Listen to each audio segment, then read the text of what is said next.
16 ലക്ഷം രൂപയാണ് ഒരു ക്രിസ്മസ് ആഘോഷത്തിന് വേണ്ടി പൊടിച്ചു കളഞ്ഞത്.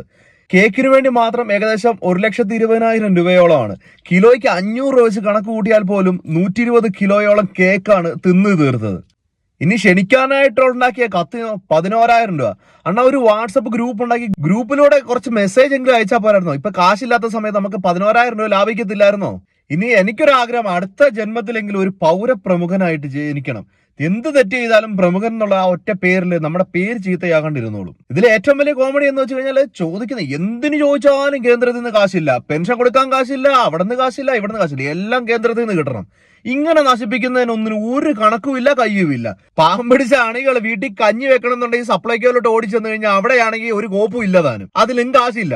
ഞാൻ എന്റെ ലൈസൻസ് അപ്ലൈ ചെയ്തിട്ട് 2 മാസം കഴിഞ്ഞു. എന്റെ കയ്യിൽ നിന്ന് കാശ് വാങ്ങിച്ച് ആ കാശ് കൊടുക്കാതെ അവിടെ കടവാക്കി അതും വെച്ചിരിക്കുകയാണ് പെൻഡിങ്ങിൽ. 1-ാം തീയതി കഴിഞ്ഞ് കാർഡാക്കിയില്ലെന്നുണ്ടെങ്കിൽ 1000 രൂപ